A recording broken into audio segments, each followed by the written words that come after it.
Hey. How are you? Hey guys! Tom's getting a little loopy. Whenever you work by yourself for too long, it starts to show, I think.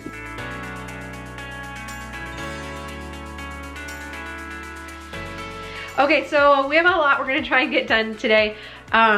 First things first, Tom needs to try and level the floor so that he can finish sheetrocking and have everything line up well. So he has a jack in the basement. We're gonna try and get that level. Try and get the bulk of the sheetrocking done today, get all the big pieces up for sure. And we have to make our final decision on the staircase. I'm still going back and forth. I'm really torn between just getting it done so we can just get our house back together, or going for what we know would be the cooler option. So we're gonna make that final decision today, let you know what it is. And then I also wanna show you the planking that we're putting up on the walls too, because I think it's gonna look very cool. Should we talk about our first house that we gutted and re-sheetrocked and how that went? No. We had friends from church, like a whole group of guys come to help. Yeah, which was awesome. Which was so cool, except they maybe didn't have a lot of experience with sheetrocking. Correct. And so what happened? Great job. It was lots of little pieces and like lots of pieces, like lots of seams. And like lots of gaps. Yeah, lots of the screws weren't in all the way. Lots of the screws were not in all the way. So then when our friend, another friend taped it all. He was just like, we're like, we'll pay extra, it's okay. Yeah. So We've learned some things. we're actually going to tape this ourselves, which we've never, not never, like we've both taped in the past, Yeah, like small areas. but not like a whole space. Yeah. Actually, I taped my dad's shop, his whole shop, and Sure, so that you don't have to be like super that didn't particular. have to be super perfect, but I've always avoided it because it's super tedious, but Yeah. we got time. We got time and we've been watching some YouTube videos, so, we'll be really we're good. like pros. I think the main thing is not to rush it, right? Just to take your time and be particular. So if you have any tips for mudding and taping on your own DIY, let us know down below, because we will take all the help People are we gonna can say, get. like, whatever you do, just don't do it. Don't do it, yeah. No, I think we can do it and it'll be okay. We're also gonna add a lot of planking in this area, so that'll help cut down on the amount of mudding and taping we have to do. Okay, so the other thing we're trying to figure out today is how to level up this corner. And so you can tell. We have a precision straight instrument. Yep. The 2x4. So you can see it isn't. On here it doesn't look very dramatic, but yeah, lift it up a little bit. What should it be? Yeah, like that. So that's a good, like, what? Half inch at least, 3/4 of an inch. It's half an inch. okay.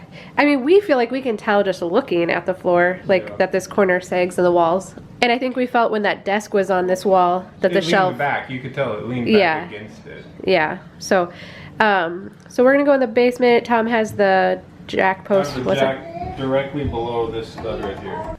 All right, so I do not have this jack bolted in yet, right? But it's just sitting on the concrete. I can bolt it in once we get this in place, and I have not screwed it to the header yet. So there's two 2x6s side by side right here, and where it ends I have the jack underneath, and then I'm basically just gonna start cranking on it until the floor gets level upstairs is my plan. Do you want me to stay up here and tell you how it's going and you'll crank on it? Yeah. Okay. I'm just gonna gonna smack on the pipe with the... Alright.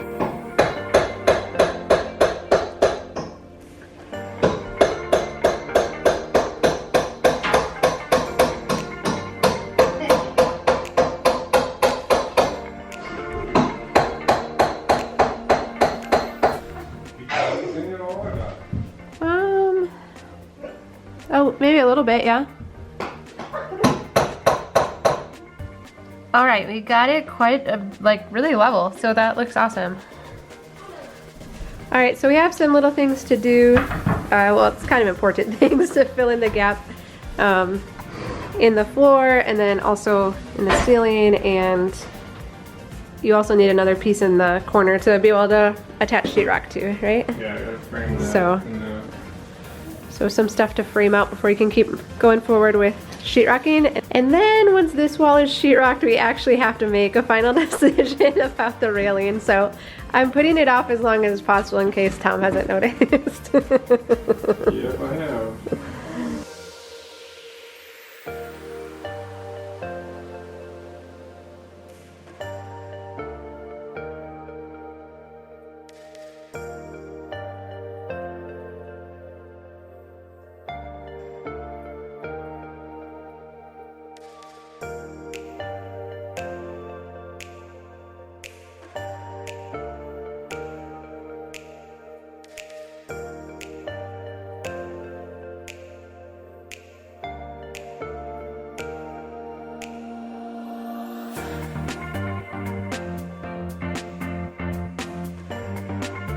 All right, so Tom got this wall sheetrocked too. So we are at the point where we have to make a decision. Like in the middle of the night, I couldn't sleep last night and I was thinking about it and was really still going back and forth on it. I know Tom and everyone thinks I've already like made this like hard, clear decision. I was not feeling 100% sure about it, but we have to make a decision right now. So we have our clipboards and markers, and I want to ask 2 questions of Tom and get his honest opinion. First question, what do we think would look the coolest? And then second question, what do we think we should do? So first question is, what do we think would look the coolest? Ready? I know what you're gonna say. So I think we're in agreement that that's what we think would look the coolest. What did you put? Okay. All right, next. What's the question? But what should we do? All right. All right, so this is our final decision. No regrets, no changes. If I change my mind down the road, I can't ask Tom to redo it. This is it. All right. You Ready? Heard it. Okay, 1, 2, 3. What is your... You're cute. All right, so this is our final decision. I think many of you thought it was going that direction anyways. We just need to get our house put together, especially with everyone being home right now. My desk is like set up in the TV room. The kids are on makeshift desks. I just want to keep moving with the wall. Tom just wants to keep moving. I'm slowing him down. Yeah. So, all right, so that's our goal for today, is to get this wall closed up. So here we go.